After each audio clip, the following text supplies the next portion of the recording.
untuk bayi baru lahir sebenarnya secara ketentuan itu diperbolehkan mendaftar sampai usia 28 hari tanpa memiliki NIK gitu. Oh, baik. Jadi ketika bayi baru lahir nih di rumah sakit ataupun di Vaskes tingkat 1, nah itu bisa langsung didaftarkan menjadi peserta BPJS Kesehatan dengan melampirkan nomor KK orang tua, kakak ibu, ya, kemudian identitas ibu baik itu NIK ataupun BPJS nomor BPJS ibu, dan yang ketiga adalah surat keterangan lahir dari fasilitas kesehatan. Nah itu bisa langsung didaftarkan tanpa harus menunggu NIK.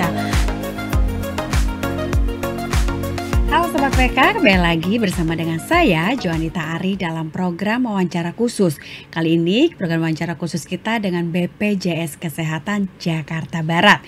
Dan kali ini juga kita sudah masuk dengan tema yang sangat penting, yakni untuk para orang tua khususnya nih ya, terkait tentang prosedur pendaftaran bayi baru lahir.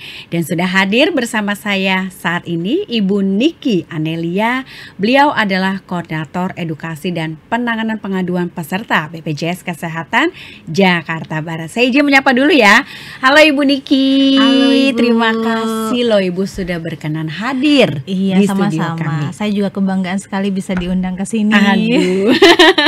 Ibu terima kasih dan berkenan hadir mau memberikan informasi yang terkini terkait dengan BPJS Kesehatan ya Bu ya. Baik Bu, kita mulai ya Bu Niki ya. Nah mungkin ini pertanyaan paling dasar banget nih Bu, yang tapi sering banget ditanyain ya Bu ya. Jadi gini, sebenarnya nih Bu, bayi baru lahir, apakah bisa langsung punya BPJS sementara kan dia baru lahir, bener-bener baru lahir gitu ya Bu? Dan atau harus nunggu NIK-nya dulu keluar nih Bu? Gimana Bu? Untuk bayi baru lahir sebenarnya secara ketentuan itu diperbolehkan mendaftar sampai usia 28 hari tanpa memiliki NIK gitu. Oh, baik. Jadi ketika bayi baru lahir nih di rumah sakit ataupun di Vaskes tingkat 1, nah itu bisa langsung didaftarkan menjadi peserta BPJS Kesehatan dengan melampirkan nomor KK orang tua, kakak ibu, ya, kemudian identitas ibu baik itu NIK ataupun BPJS nomor BPJS ibu, dan yang ketiga adalah surat keterangan lahir dari fasilitas kesehatan. Nah itu bisa langsung didaftarkan tanpa harus menunggu NIK, karena kan kalau bayi baru lahir apalagi yang membutuhkan pelayanan, nggak mungkin kan diarahkan dulu harus mengurus ke Dukcapil segala macam. Makanya kita permudah untuk bayi-bayi baru lahir ini bisa didaftarkan dengan menggunakan NIK sementara, yaitu nomor kakak orang tua gitu. Baik. Nah, kalau gitu nih Bu, gimana sih kalau orang tuanya tuh udah jadi peserta BPJS? Apakah bayinya tuh secara otomatis ikut atau tetap harus didaftarkan secara terpisah? Nah, prosedurnya gimana Bu? Nah, kalau untuk bayi baru lahir ini memang secara kepesertaan itu kan mengikat pada individu. Jadi ketika orang tuanya sudah punya BPJS Kesehatan, otomatis anaknya bisa didaftarkan. Tapi bukan berarti anaknya masuk ke data ibunya gitu, tapi didaftarkan terpisah menjadi peserta BPJS Kesehatan. Nah, sebenarnya untuk proses pendaftarannya pun ada beberapa cara ya. Yang pertama itu kalau dia melahirkan di rumah sakit nih, di rumah sakit ataupun di fasilitas kesehatan tingkat 1 di klinik ataupun puskesmas, itu kami sudah menyediakan namanya saluran informasi dan penanganan pengaduan yang bisa digunakan oleh fasilitas kesehatan untuk mendaftarkan bayi gitu. Jadi nggak perlu orang tuanya lagi yang mendaftarkan, tapi dibantu oleh tempat bayi ini lahir. Misalnya lahir di rumah sakit A.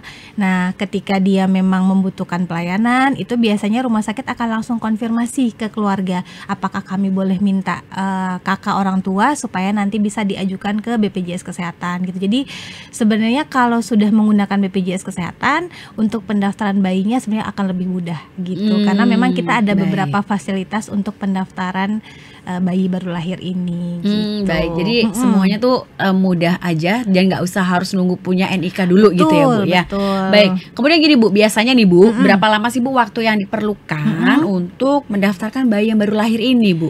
Nah, kalau waktu yang diperlukan sebenarnya Sebisa mungkin adalah sejak lahir itu didaftarkan. Sebenarnya pendaftarannya itu sangat simpel. Kalau misalnya didaftarkan di rumah sakit itu hanya dalam hitungan beberapa menit itu bisa langsung terdaftar. Karena sedini mungkin ya gitu sedini ya, Bu, mungkin ya. gitu. Baik. Jadi tidak harus menunggu dia harus mengurus data di kartu keluarga, mengurus NIK atau akte lahir, itu nggak perlu. Jadi sedini mungkin ketika memang lahir, orang tua langsung mendaftarkan dengan beberapa kanal yang memang kami sediakan gitu, karena memang kanal-kanal untuk pendaftaran bayi baru lahir ini tuh nggak hanya satu, tapi ada beberapa yang memang dirancang untuk memudahkan peserta mendaftarkan anggota baru, termasuk salah satunya adalah bayi baru lahir gitu. Oke, baik. Nah, pastinya tentunya ada beberapa dokumen dong yang Betul. harus dilampirkan apa untuk mendaftarkan BPJS si bayi ini. Kira-kira menurut Ibu tuh dokumennya apa aja sih yang harus kita siapkan? Yang harus benar-benar disiapkan untuk mendaftarkan bayi baru lahir adalah yang pertama adalah kartu keluarga gitu. Kartu keluarga spesifiknya adalah kartu keluarga ibu. Oh, baik. Gitu, karena bayi baru lahir ini itu nanti akan otomatis ikutnya ke ibu, bukan ke bapak gitu. Karena nanti ketika kami daftarkan kan memang belum ada nama bayi juga kan, belum ada NIK, otomatis kami akan mendaftarkan sebagai bayi Nyonya A gitu. Baik. Makanya kita membutuhkan adalah yang pertama adalah kartu keluarga ibu, spesifiknya ibu, karena mungkin ada beberapa yang kakak orang tuanya misalnya belum digabung antara ayah dan ibu misalnya kan. Nah, itu biasanya kita kan spesifik minta adalah kartu keluarga ibu. Nah, yang kedua adalah identitas kepesertaan ibu.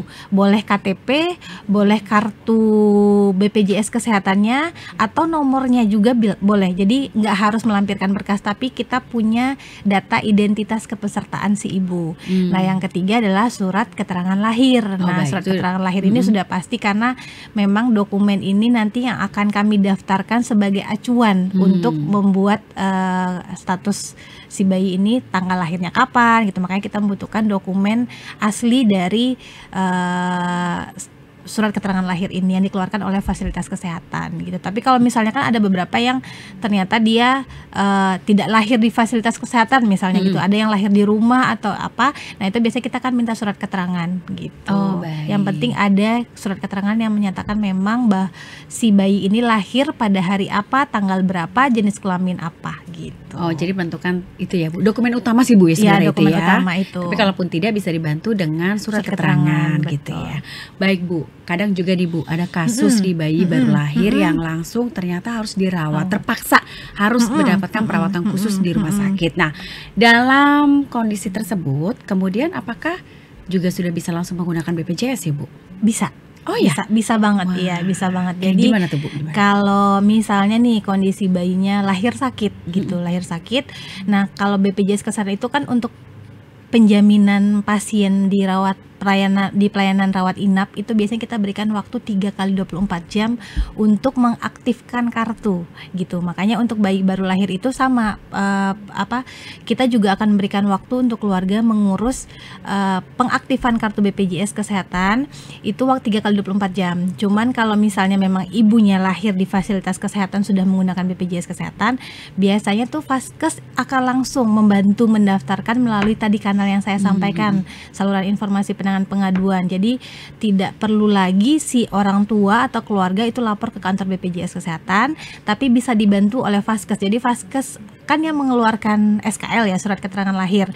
Nah, itu mereka biasanya akan lebih cepat mengajukan ke BPJS Kesehatan karena dokumen yang mereka pegang itu lebih lengkap kan sebenarnya. Kalau keluarga kan harus minta dulu ke Vaskes. Nah, sedangkan Vaskes itu mereka bisa langsung bantu, mereka akan input data yang di surat keterangan lahir, dikirim ke BPJS Kesehatan melalui sistem.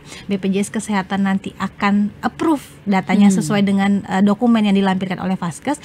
Kartunya bisa langsung aktif dan digunakan.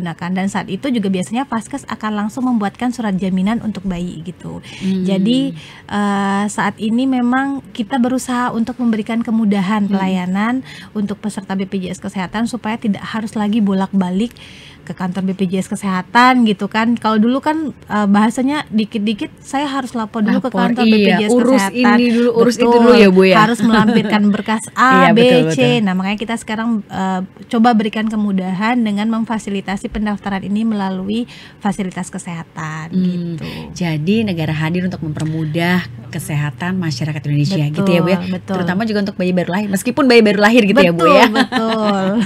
Baik Ibu, gini sekarang kalau misalnya nih Bu, orang tua peserta mandiri, mereka ini belum sempat menambahkan anggota baru, apakah bayi tersebut masih bisa ditanggung dulu Bu? Ini menambahkan bayinya atau menambahkan anggota keluarga lain yang belum terdaftar. Karena ada dua nih. Bayinya. Kalau memang bayinya belum didaftarkan sebagai peserta mandiri, misalnya nih karena lahirnya bukan di fasilitas kesehatan, jadi belum sempat mengurus. Nah, itu sebenarnya selama dia masih berusia di bawah 28 hari, itu dia boleh langsung mengajukan pengaktifan kartu bayinya, gitu. Jadi dia nggak harus mengurus dulu NIK, tapi berbeda ketika misalnya usia bayi ini sudah di atas 28 hari, itu mau tidak mau dia harus mengurus tadi identitas kependudukan. Iya, karena kan bayi baru lahir itu memang dihitungnya sampai usia 28 hari. Setelah itu sudah harus memiliki identitas kependudukan. Jadi ketika dia 28 hari itu memang belum punya, dia datang ke fasilitas kesehatan memerlukan pelayanan. Nah, itu boleh dilayani dulu oleh fasilitas kesehatan, tapi tadi diberikan waktu 3 kali 24 jam nanti untuk memastikan kalau nanti kartunya sudah aktif dan bisa dijamin oleh BPJS Kesehatan gitu. Biasanya sih kalau pasien-pasien ini masuk ke rumah sakit, di awal biasanya sudah diedukasi bahwa ketika dia masuk belum punya BPJS Kesehatan, rumah sakit akan menyampaikan bahwa ini diberikan waktu 3 kali 24 jam untuk pengurusan kartu bayinya. Nanti setelah aktif nanti maka sepenuhnya akan menjadi jaminan BPJS Kesehatan gitu. Baik Ibu, ini kan tadi kita kan bicara mengenai bayi yang lahir cuma satu ya Bu, tunggal Iya, gitu betul, ya. betul. Nah, siapa tahu nih ada yang melahirkan kembar, ya. 2 atau 3. Itu kalau proses untuk bayi kembar itu apakah harus satu persatu si bayinya atau bisa sekalian?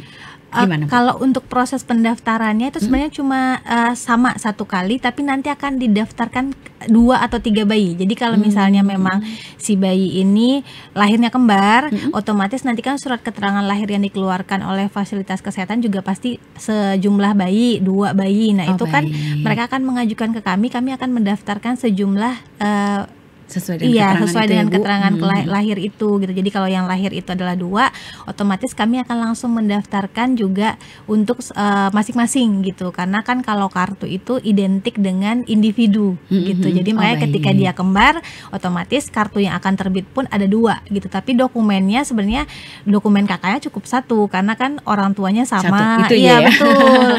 Paling hanya nanti surat keterangan lahirnya pasti ada 2 karena memang per individu itu kan SKL biasanya berbeda ya, ada 2 juga gitu. Nah, itu nanti yang dilampirkan ke kami, ke BPJS Kesehatan gitu. Jadi nggak yang harus satu ini didaftarkan dulu kemudian yang lainnya menyusul, enggak. Dalam satu proses itu bisa langsung dua-duanya didaftarkan gitu. Oh, baik. Jadi nggak satu persatu bikin nggak repot ya Bu, jadi bisa sekalian gitu ya. Betul. Baik Ibu, ini pertanyaan terakhir nih Bu ya.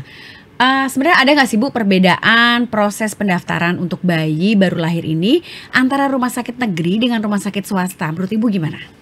Sebenarnya nggak ada perbedaan ya, karena sebenarnya dari fasilitas pun dari BPJS Kesehatan kan nggak ada perbedaan antara rumah sakit negeri ataupun swasta. Jadi dari segi aplikasi yang kami sediakan pun itu semuanya sama gitu. Semuanya sama. Jadi ketika misalnya yang mendaftarkan adalah Vaskes, itu prosedurnya akan sama gitu. Jadi nggak ada perbedaan sama sekali.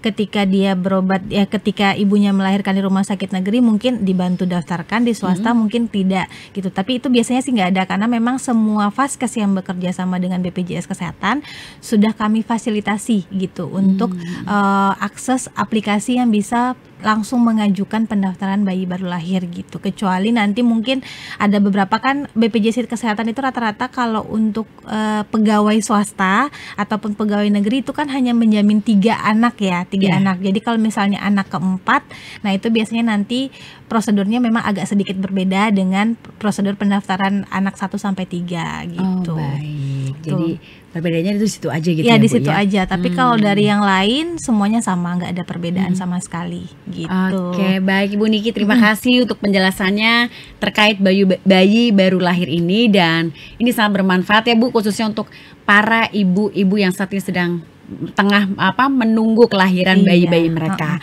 Baik Ibu, mungkin ada pesan untuk kita semua masyarakat di sini. Silakan. Ya. Baik, untuk semua masyarakat Indonesia yang sebagai peserta BPJS Kesehatan yang saat ini mungkin sedang persiapan untuk proses persalinan, jangan lupa untuk selalu siap siaga mengaktifkan kartu BPJS Kesehatan, serta jangan lupa untuk segera mendaftarkan bayinya menjadi peserta BPJS Kesehatan, karena identitas peserta BPJS Kesehatan ini juga akan sangat memudahkan nantinya ketika memang diperlukan perawatan untuk bayi saat lahir gitu. Baik Ibu Niki Anelia, terima kasih penjelasan yang sangat informatif dan bermanfaat bagi kita semuanya. Dan semoga ya Bu ya, informasi ini tuh membantu orang tua gitu ya Bu, yang agar mereka tuh lebih siap dan nggak bingung lagi ketika harus mendaftarkan buah hati yang baru saja dilahirkan gitu ya Bu, sebagai peserta dari BPJS Kesehatan tadi. Baik Ibu, terima kasih, tetap sehat dan juga pastikan keluarga Anda terlindungi bersama BPJS Kesehatan. Saya Joanita Ari pamit undur diri, terima kasih dan sampai jumpa.